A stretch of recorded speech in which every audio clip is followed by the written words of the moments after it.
सियावर रामचंद्र की जय। श्री रामानंद भगवान की जय। श्री राधे राधे। भक्तों, प्रभु के समान अर्थात भगवान के समान उदार कोई नहीं होता, हो भी नहीं सकता है, क्योंकि भगवान सबको अपना मानते हैं और हैं भी भगवान के ही सब। अज्ञान के कारण हम दूसरे को अपना मानते हैं, लेकिन सच्चाई तो यही है कि भगवान ही अपने हैं, दूसरा कोई अपना नहीं। भगवान के कारण से किसी को अपना माना जा सकता है। जैसे कोई भगवान का भक्त है, भगवान का बहुत प्रेमी है, तो भगवान के उस प्रीति संबंध के कारण हम उसको अपना मान सकते हैं, लेकिन भगवान के संबंध के बिना किसी को अपना मानना ये मोह बंधन का कारण बन जाता है। तो भक्तों, प्रभु जैसा उदार कोई नहीं होता, क्योंकि सब उनके हैं। हम लोगों की दृष्टि सामान्य पुरुषों की जो होती है, सामान्य मनुष्यों की अपना पराया की दृष्टि होती है, और अपने पराये में सबको बांट देते हैं, कुछ को अपना कुछ को पराया। इसलिए उदारता भी बंट जाती है, किसी के लिए कम, किसी के लिए ज़्यादा, किसी के लिए बिल्कुल नहीं। लेकिन भगवान तो सभी के अपने हैं, इसलिए सबको अपना मानते हैं। और श्री रामानंद भगवान संत के रूप में अवतरित हुए हैं, तो जो भी कोई जाता था उसकी विपत्तियां दूर कर देते थे प्रभु, उसका मनोरथ पूर्ण हो जाता था। ऐसे समझिए कल्प वृक्ष भी कुछ नहीं है उनके सम्मुख। कल्प वृक्ष सब कुछ नहीं दे सकता है, प्रभु सब कुछ दे सकते हैं। कृपा निधान आचार्य भगवान श्री रामानंद आचार्य जी के पास कहीं से भी कोई आता था तो निराश नहीं होता था। एक बार अरब देश के रहने वाले एक अमीर सत्य की खोज में भारत आए। अब आप ये समझना कि वो अरब वाले के ऊपर कृपा क्यों किया। ठाकुर जी के लिए तो सभी अपने हैं ना, क्या उसको भगवान ने नहीं पैदा किया है? हाँ, ये जो वो बिगड़ा है कुसंग के कारण तो उसकी बात अलग हो गई, नहीं तो सुसंग के कारण सत्य की खोज मन में आई है तो वो परमार्थ का लाभ प्राप्त करेगा। मनुष्य भले न उसके ऊपर कृपा करे, लेकिन भगवान की कृपा तो होगी, क्योंकि वो सत्य की खोज में लग गया, और सत्य तो ईश्वर ही है।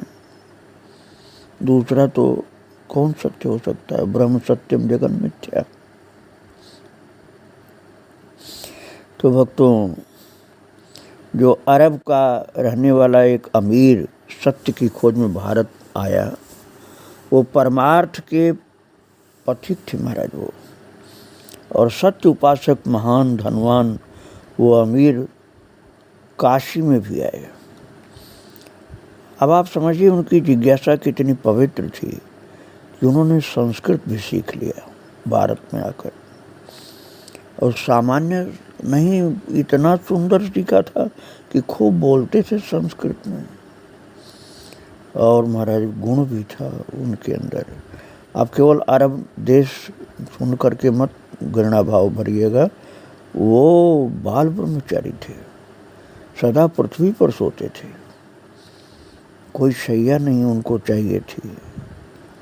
उनको सत्संग में बहुत प्रेम था, और हिंदुओं से नफरत करने वाले मुसलमान नहीं थे वो सत्य की खोज में अर्थात ईश्वर की खोज में लगे रहते थे।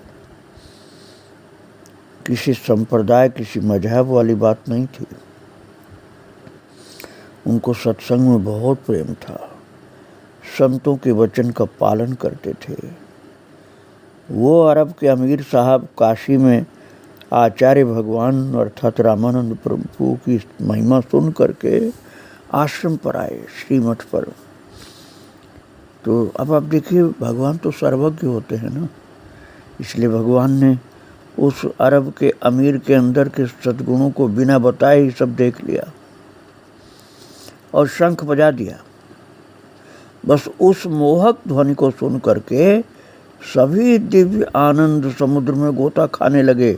और जो अमीर साहब आए थे वो तो उस शंखद ध्वनि में समाधिस्थ हो गया, क्योंकि उसके अंदर पात्रता विशेष थी भक्तों।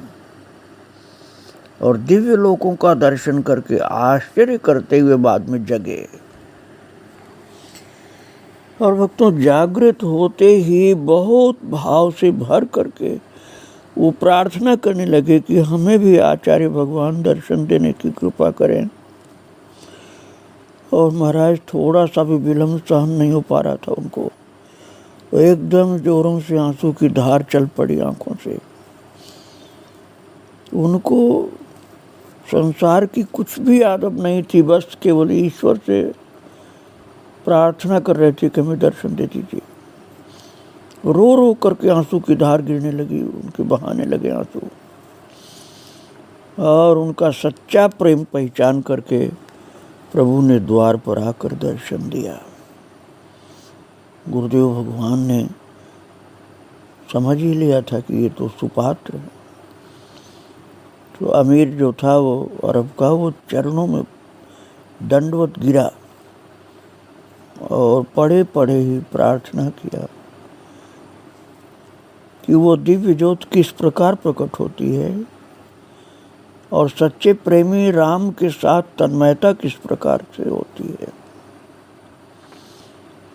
आचार्य भगवान ने उत्तर दिया, वो ज्योति अग्नि की ज्वाला की तरह रगड़ से उत्पन्न होती है और वो ज्योति ध्यान में प्रकट इसलिए नहीं होती कि कोई ध्यान ठीक से जल्दी लगा नहीं पाता है।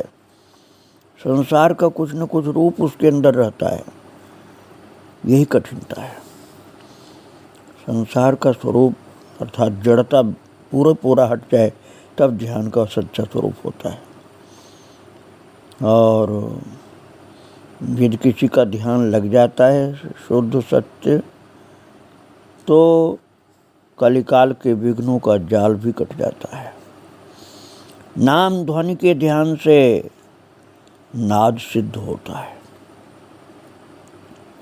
और नाद के द्वारा चंद्रमा के समान दिव्य ज्योत प्रकट होती है। और सच्चे प्रेमी भगवान श्री राम के साथ सच्चे प्रेम से ही तन्मयता होती है। अमीर को अर्थात उस अरब से आए हुए सच्चे जिज्ञासु प्रेमी को गुरुदेव भगवान ने कहा कि सच्चे प्रेमी जो होते हैं वही भगवान श्री राम के साथ सच्चे प्रेम से ही तन्मयता प्राप्त कर लेते हैं। जब कोई सच्चा प्रेम लगावे तो उसी क्षण तन्मयता हो जाती है। ये इसलिए सरल मार्ग है। ऐसा ही उपाय संसार में भी लोग करते हैं जब किसी के क्षणिक प्रेम का अनुभव प्राप्त करते हैं, और यही सबसे सुंदर और सरल उपाय भी है। जहाँ जहाँ जगत में स्त्री और धन आदि में तन्मयता लोगों में देखी जाती है, वहाँ वहाँ भी ये उपाय अपने आप व्यवहार में लोग ले आते हैं। धन में प्रेम हो जाता है, स्त्री में प्रेम हो जाता है, उसी तरह से भगवान में प्रेम होना चाहिए। तो तुलसीदास जी ने कहा ना भक्तों, कामी नारी प्यारी में लोभी प्रिय जिमि दाम। बिल्कुल वही उपमा भगवान रामानंद जी दे रहे हैं। कह रहे हैं जगत में स्त्री और धन में तन्मयता जैसी होती है, वही उपाय व्यवहार में जो संसार में लाया जाता है, वही उपाय भगवान के लिए करनी है। और ये सुंदर उत्तर सुन करके अमीर जी प्रसन्न हुए और बोले, हे नाथ, ये उपाय मुझे बहुत अच्छा लगा, मुझे बहुत हर्ष हुआ, किंतु यह और बता दीजिए कि इस उपाय का आधार लेकर कहाँ कहाँ लोग भवसागर से पार हुए, ये समझाकर कि मुझे इसी उपाय में दृढ़ करने की कृपा कर दीजिए। तो आचार्य भगवान ने कहा, भारत में तो सर्वत्र ऋषि मुनि यही उपाय काम में लेते आए हैं। करोड़ों भक्त हो चुके हैं, सबका चरित्र कहाँ तक आप सुन सकते हैं? करोड़ों भक्तों का चरित्र कौन सुना पाएगा और कैसे सुना जा सकता है? इसलिए जिन प्रेमी भक्तों का चरित्र उपलब्ध हो जाए उनको प्रेम से सुनिए, और उसी में जैसे कृष्णावतार में गोपियाँ थीं, उनके चरित्र में, ऐसे महान संतों भक्तों के चरित्र में मन लगा करके मनन करिए। इससे भगवान से प्रेम हो जाता है। प्रेमी भक्तों की तन्मयता से भरी हुई कथाएं बड़े प्रेम से आचार्य भगवान ने सुनाई थी। स्वयं भगवान श्री रामानंद जी ने कई कई प्रेमी भक्तों का चरित्र सुना दिया। अरब से आए हुए उस अमीर के ऊपर कृपा की, साथ में और जितने भक्त लोग बैठे थे सबके ऊपर कृपा हुई। वो सुन करके अमीर जो था, वो अरब वाला, प्रेम से बेवल होकर आंसू बहाने लगा और फिर बोला, हे प्रभु, मैं कुछ दिन काशी रहकर आपका सत्संग प्राप्त करना चाहता हूँ। मुझे यही वरदान दीजिए कि मैं आपके चरण कमलों का भ्रमर बन जाऊं। तो वो भक्तों, गुरुदेव भगवान ने कहा, ऐसा ही हो। और वो भक्त था सच्चा ना, आप उसकी जाति और देश पर मत जाइएगा, आप उसकी भक्ति पर विचार करिएगा। काशी में सदा के लिए निवास करने लगा और गुरुदेव भगवान की कृपा से बहुत सच्चा भक्त हो गया। वो पहले जिज्ञासु था, अब तो महान प्रेमी भक्त हो गया। उसकी वेशभूषा भी बदल गई। अब तो कोई महान संत से कम उसको देख ही नहीं पाया। बड़ा उच्च कोट का भगवत प्रेमी संत हो गया। वो लौट के कहीं नहीं गया। भक्तों, काशी में केदारनाथ के निकट एक रघु नाम के पंडित रहते थे। उनकी स्त्री बहुत पतिव्रता थी। वो सदा पति की बड़ी भक्ति से सेवा करती थी। वो पति के मन से मन मिलाकर सदा ऐसे रहती थी जैसे दूध में मिलकर शक्कर रहती है, अलग नहीं दिखती। उसकी प्रशंसा सभी काशीवासी लोग करते थे और उसके पातिव्रत धर्म पर भी लोग बहुत सिर झुका लेते थे। इतना आदर बुद्धि होती थी सबके मन में। सभी कहते थे ये बड़ा पुण्य फल पाएंगे और ये शरीर सहित ही जाएंगे, लगता है स्वर्ग में या भगवान के पास, जहाँ भी भगवान भेजेंगे। वो पतिव्रता कभी कभी आचार्य भगवान के दर्शनार्थ आश्रम पर भी अपने पति के साथ आकर दर्शन कर जाया करती थी। एक बार अंधेरी रात्रि में उसके पति की मृत्यु का समय आ गया था। उसको विषधर सर्प ने आकर डस लिया। वो हाहाकार करके पृथ्वी पर गिर पड़ा और उसके प्राण निकल गए। वो पतिव्रता अत्यंत व्याकुल होकर के मरे पति के पास आई और देखा तो सचमुच वो मरा हुआ था। फिर विलाप करके मूर्छित होकर गिर गई, मानो वज्र सा हृदय में लग गया था। फिर वो सावधान होकर उठी और भगवान श्री रामानंदाचार्य को पुकारने लगी।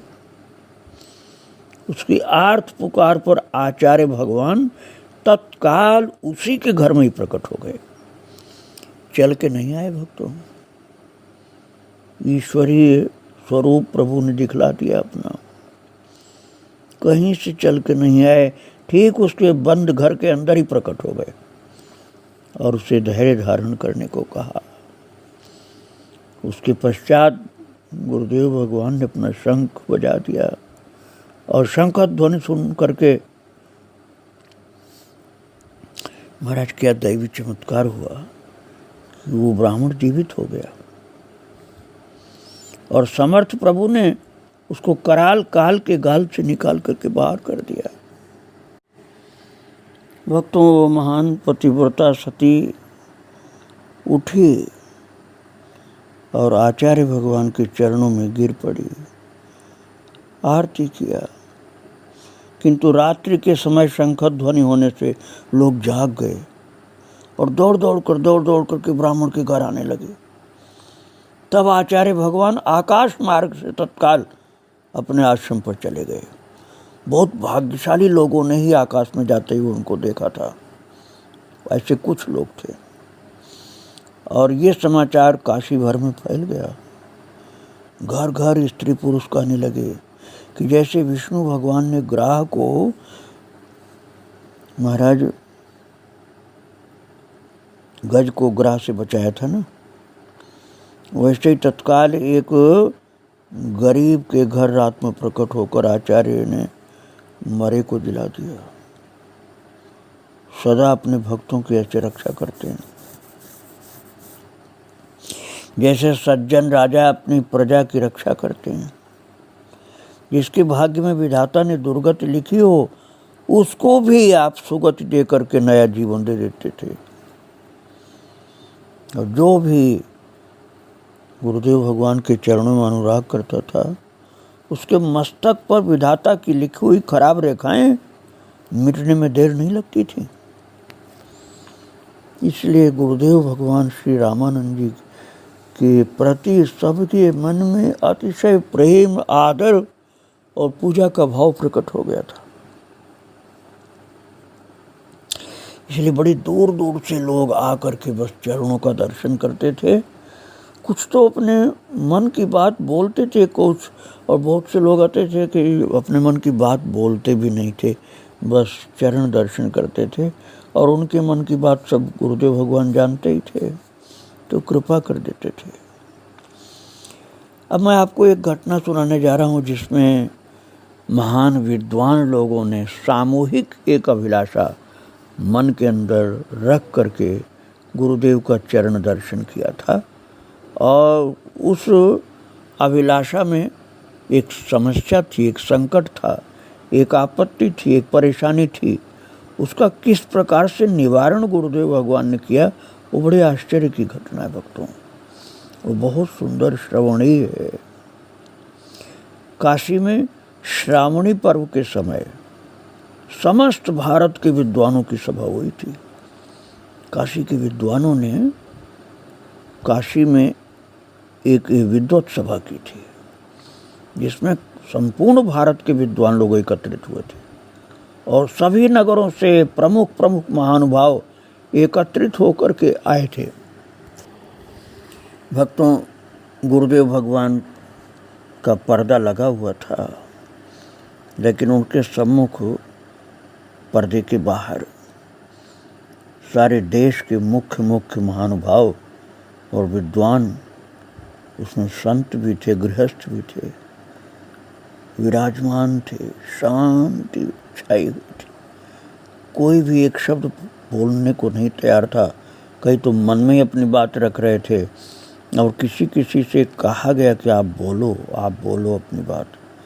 तब अपने स्थानों की दुर्दशा सुनाई लोगों ने और कहा कि महाराज, हिंदू धर्म का रक्षक कोई नहीं है, राजा मुसलमान है और वो हिंदुओं के ऊपर अन्याय कर रहा है। कहाँ जाएं, क्या करें हम लोग? हिंदुओं की जीने की भी आशा अब नहीं रही, और कहने के लिए हिंदुस्तान हमारा है और हमारे ऊपर मुसलमान शासन कर रहे हैं। एवं तो हमारा धर्म ही नष्ट किए जा रहे हैं महाराज जी, हम लोगों का धर्म ही नष्ट कर रहे हैं वो तो। इस प्रकार अब सब विचार कर रहे थे महाराज। तब एक पंडित जी ने कहा कि गुरुदेव भगवान, हम सब काशी में कई जगह यही सूचना प्राप्त किए हैं, यह हमें समाचार मिला है कि आपके चरणों से ही हमें समाधान मिलेगा, संकट से मुक्ति मिलेगी। इसलिए हम सब आपके सम्मुख उपस्थित हैं। आप हमें दर्शन देंगे, कृपा करेंगे तो हम संकट से मुक्त हो जाएंगे। सभी ने यही एक बात बताया है कि आप महान सिद्ध पुरुष हैं और आपकी कृपा, आपकी दयालुता साक्षात मानो भगवान की ही दयालुता हो। कई लोग तो यही कह रहे हैं कि भगवान ही अवतार लिए हैं संत रूप में। इसलिए हम सब मिल करके आपके पास आए हैं। और लोग चलते चले आ रहे थे और यही बोलते आ रहे थे आपस में कि वो सर्वज्ञ हैं, उनसे कुछ कहना भी नहीं पड़ता है, वो साक्षात ईश्वर हैं। ऐसे बोलते हुए लोग चले आ रहे थे भगवान रामानंद जी के सम्मुख। गुरुदेव भगवान की महिमा को जिन जिन लोगों ने सुना था वे साथ में बताते आ रहे थे कि वे सर्व समर्थ हैं, हम सबका दुख वहाँ पर दूर हो जाएगा। और ये विचार करके, सुन करके सभी हर्षित हो करके आ करके इकट्ठे होते जा रहे थे और शांति का अनुभव हो रहा था। जो जो आश्रम में आए सबको बड़ी शांति का अनुभव हो रहा था। तो उनमें से जो कुछ खास विद्वान लोग थे, जिन्हें ज्ञानी समझा जाता था, उन लोगों ने हाथ जोड़ के प्रार्थना की। अभी पर्दा खोला नहीं था, लेकिन सबको विश्वास था कि हमारी बात सुनी जा रही और हमें देखा भी जा रहा है। उन लोगों ने कहा, हे प्रभु दर्शन दीजिए। जैसे दैत्यों के उपद्रव से दुखी होकर देवता ब्रह्मा जी के पास आकर के विकलता भरी विनती सुनाते हैं, वैसे ही सब विद्वान प्रार्थना कर रहे हैं आपसे। उनकी आर्त वाणी सुनिए और कृपा करिए। विद्वानों और भक्तों की प्रार्थना सुनकर आचार्य भगवान ने पर्दा हटा दिया और दर्शन दिया। सब विद्वान लोग, अधिकतर विद्वान लोग थे, वो श्रद्धावान थे, वो सब चरणों में पड़ गए और रुंधे हुए कंठ से बोलने लगे, दया करो प्रभु, दया करो। और फिर गदगद होकर रोते हुए बोले, हे नाथ, यवनों के अत्याचार रूपी आंधी आई है और पापमयी रात्रि हो गई है। अब हिंदू धर्म की नैया निर्बल होकर डूबी जा रही है। दिल्ली में और लखनऊ में जो हत्याकांड, कत्लेआम हुए हैं और सर्वत्र जो घोर उपद्रव हो रहे हैं, वो हम वाणी से कह भी नहीं सकते हैं। हे कृपालु प्रभु, आप उनको दंड क्यों नहीं देते? आप तो सर्व सामर्थ्यवान हैं। अब उनका अत्याचार सहा नहीं जाता है। आपकी महिमा जगत में प्रसिद्ध हो रही है।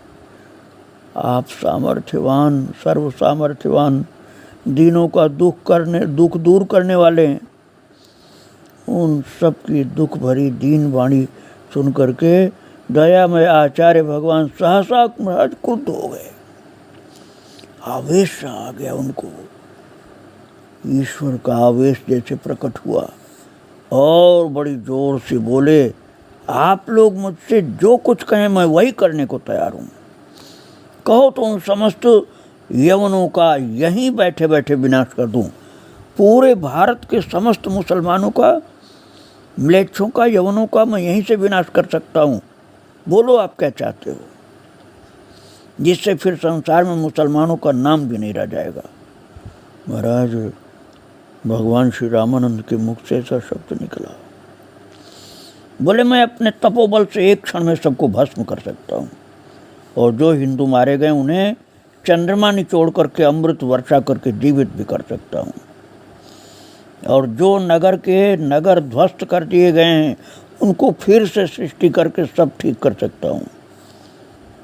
अब आप लोग जो भी इस समय हमें कहें वही करने को तैयार हूँ। बोलो, शीघ्र बोलो, आप लोग क्या कहते हो? मैं उन गौओं की हत्या करने वाले मदांध सब प्राणियों को आज ही नष्ट कर सकता हूँ। विद्वानों आप लोग बोलो, मैं इन सब को एक साथ काल के गाल में भेज सकता हूँ। और ऐसा बोलते बोलते भगवान श्री रामानंद के नेत्र लाल हो गए बिल्कुल। ऐसा लगा कि अब प्रलय होने वाली है, अब प्रलय हो जाएगी। उनका वो जाज्वल्यमान रोष में रूप देखते ही पृथ्वी कांपने लगी, पहाड़ हिलने लगे, दसों दिशाओं में दाह होने लगा, सूर्य का प्रकाश फीका पड़ गया, वायु स्थिर हो गई और दिग्गजों के कंपित होने से पृथ्वी उछलने लगी। प्रभु का ऐसा दुर्धर्ष रूप देख करके पृथ्वी पर भूकंप आने लगा। सब विद्वान घबरा गए कि ये क्या हुआ। फिर सब हाथ जोड़ के बोले, प्रभु हे तपोनिधि, हे सर्व सामर्थ्यवान, हे आर्त बंधु, यद्यपि वो मुसलमान हमें महान कष्ट दे रहे हैं, फिर भी हम सबका नाश नहीं चाहते। आप कृपा करके इतना ही करें कि उनको कुछ दंड दे करके समझा दें, वह हम पर अत्याचार करना छोड़ दें। हे प्रभु, हम हिंदुओं के हृदय में अपार दया है, हम किसी की हिंसा नहीं करना चाहते, इसलिए बारंबार दुख पाते हैं। अब आप कृपा कर देंगे और कृपा करके कोई ऐसा उपाय करेंगे जिससे सारा संसार सुखी हो जाए, सारा संसार सुखी हो जाए, कोई किसी को सताए नहीं, बस हम इतना चाहते हैं। महाराज, गुरुदेव भगवान का जो रूप ऐसा प्रकट हुआ था जैसे प्रलय आ जाएगी, तो सब घबरा गए पंडित लोग। वो बोले, हम नहीं चाहते हैं कि प्रलय हो जाए, हम यही चाहते हैं कि सब संकट कट जाए, अत्याचार बंद हो जाए, सब सुख से रहें। पंडितों की ये सब वाणी सुन करके प्रभु शांत हो गए, शांत हो गए, क्रोध शांत हो गया, आवेश शांत हो गया और बोले, अच्छा जाइए, आप लोग सब आनंद पूर्वक निर्भय रहिए, मैं उन दुष्टों को दंड दे करके उनकी नीति सुधारूंगा। मैं सारे देश में यवनों के नमाज को बंद कर रहा हूँ। अब उनका नमाज इसी क्षण से बंद हो गया और फिर देखना क्या होता है। और तब समस्त महानुभाव अपने अपने देशों को, अर्थात जहाँ जहाँ से आए थे, आनंदित होकर इस विश्वास से चले गए कि अब यवनों का अत्याचार बंद हो जाएगा। गुरुदेव भगवान ने हमें वचन दे दिया है। और फिर गुरुदेव श्री रामानंद आचार्य जी ने अपने शक्ति का प्रयोग किया है। सारे संसार के मुसलमानों का नमाज एक साथ बंद हो गया। और जब मुल्ला जी मस्जिद पर चढ़कर, ऊंचे चढ़कर बांग देकर सबको बुलाते थे, अजान करते थे, बस गला उनका जैसे लकवा मार जाता था, आवाज़ निकलती नहीं थी। मस्जिद में नमाज बंद हो गया और अजान के शब्द निकलने बंद हो गए। सबके कंठ में लकवा उसी समय मार जाता था जब नमाज या अजान के लिए वो कुछ कोशिश करते थे बोलने की।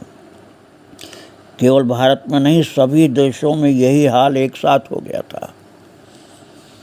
गुरुदेव भगवान चाहते तो सबका उस समय नाश भी कर सकते थे, वो तो बोले थे, लेकिन पंडित लोगों ने कहा, नहीं महाराज, नाश नहीं करना है, सुधार करना है। इसीलिए गुरुदेव अपनी शक्ति का प्रयोग इसी प्रकार की करने जा रहे हैं। शुरू कर दिया उन्होंने प्रयोग, उसको आप आगे फिर श्रवण करेंगे। आज यहीं विराम दे रहा हूँ। गुरुदेव भगवान को बारंबार प्रणाम। श्री राधे राधे, जय श्री राधे राधे। सियावर रामचंद्र की जय। श्री रामानंद भगवान की जय।